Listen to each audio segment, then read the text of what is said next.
when we used to go to meetings and make introductions, people used to introduce themselves. But when we go to Arthur would introduce himself, Arthur Adair, architect, a graduate of Harvard School of Design, and the rest. Anyway, he's Harvard trained. Then people will pay attention and they'll only be speaking to Arthur. So I told Arthur one day, by hook or crook, I'll end up there.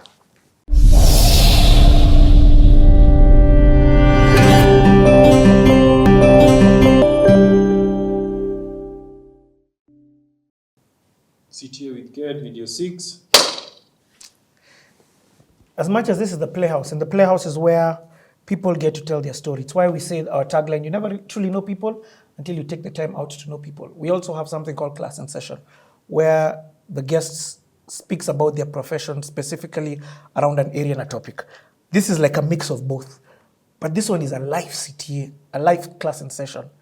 So, as you're, and I was telling Ken offline, as he's sharing his life journey, I am transposing and picking up things that he's saying and figuring out in my career path, what are those lessons that I should take and improve, change, switch, continue doing.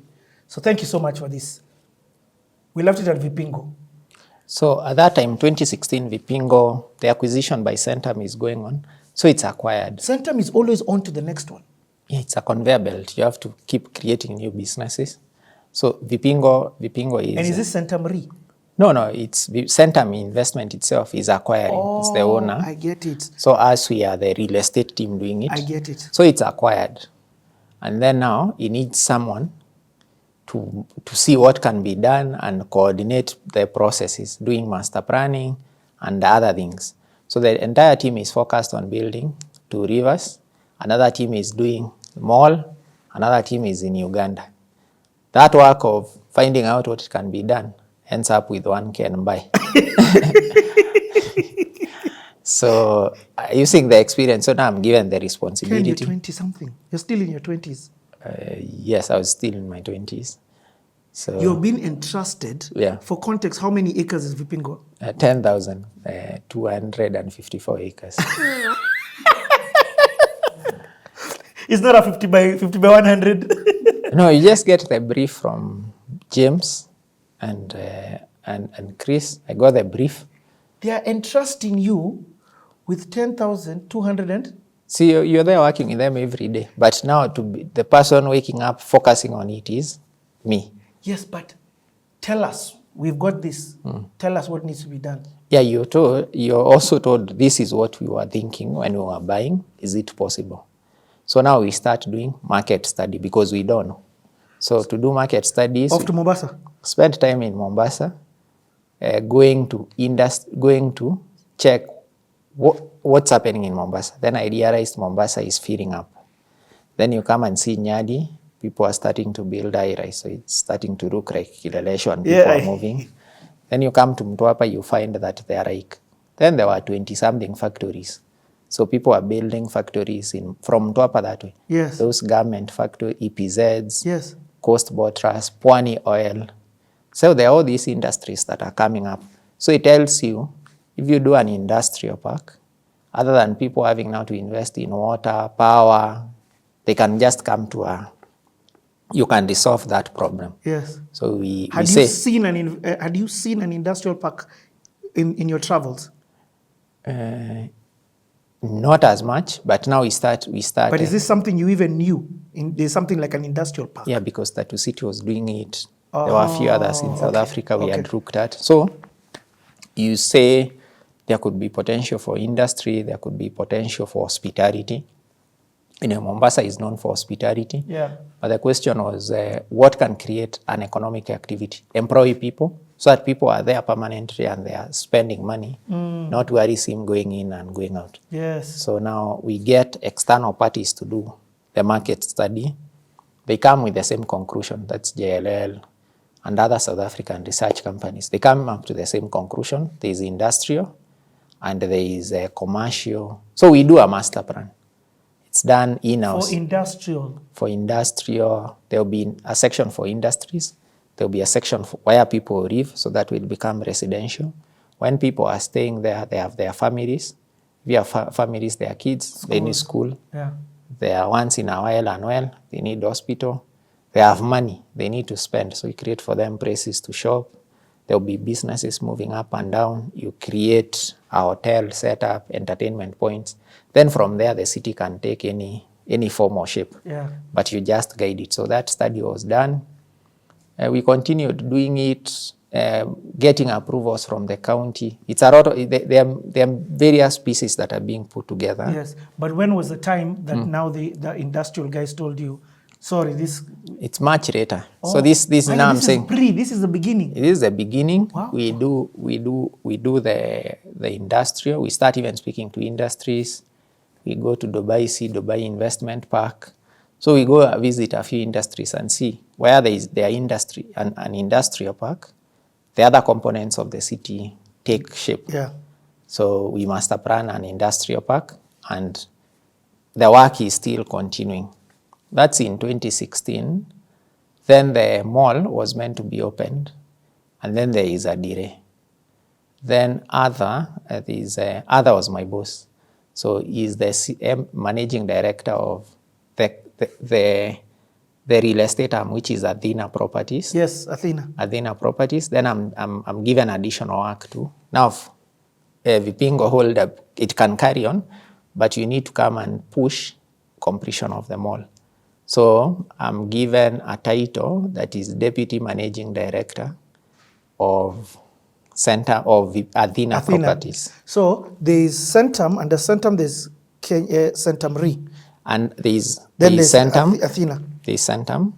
Then there's like Two Rivers Development, Pearl Marina, Vipingo, and there's also Athena. Athena, this is where the professional team sits. Okay. And they're the ones who do all the management and work for all these companies. Centum RE is non-existent.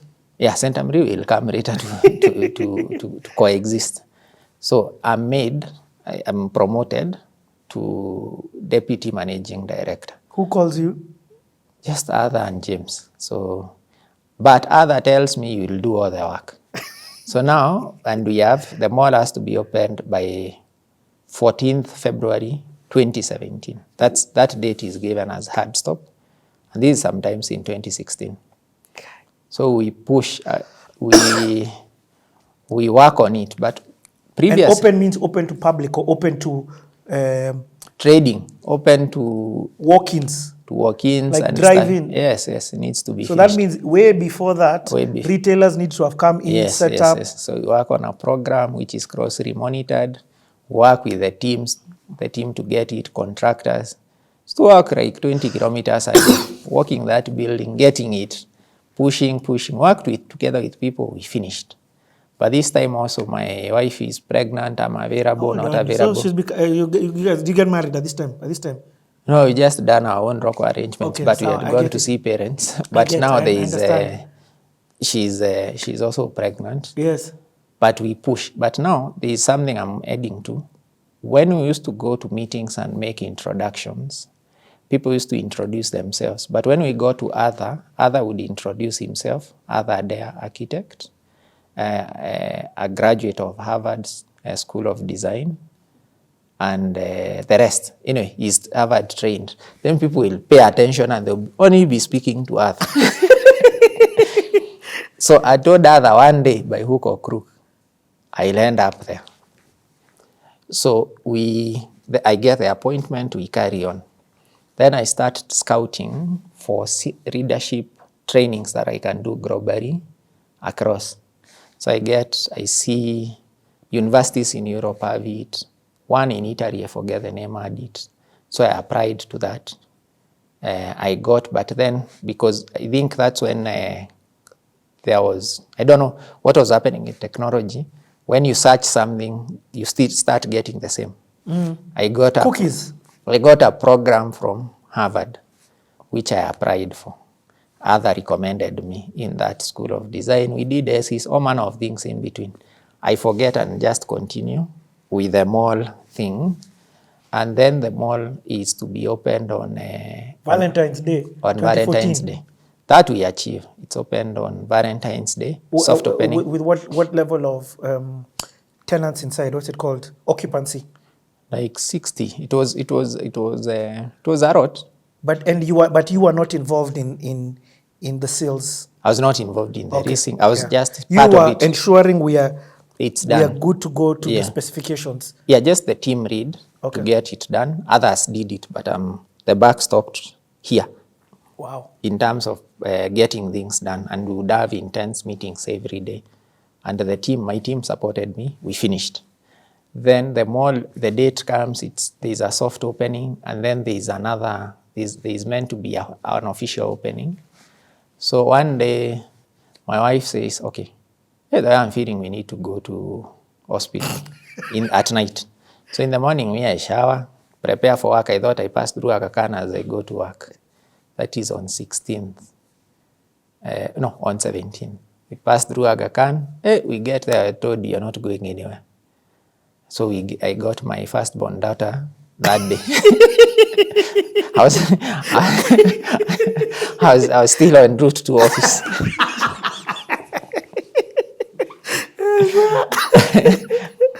I get calls where I say, okay, now I also have gotten my own mall. I'm now a father of one. We have a tenant. So 2017 had two things. The mall was opened. Yes. 2016 I had been a deputy CEO. 2017 I got my daughter. Then Yes. I got admission to Harvard. Oh. At some point there I think in March or something. Then now the program was starting in July, but the cost was insane. There's no way of me affording it. So what happened?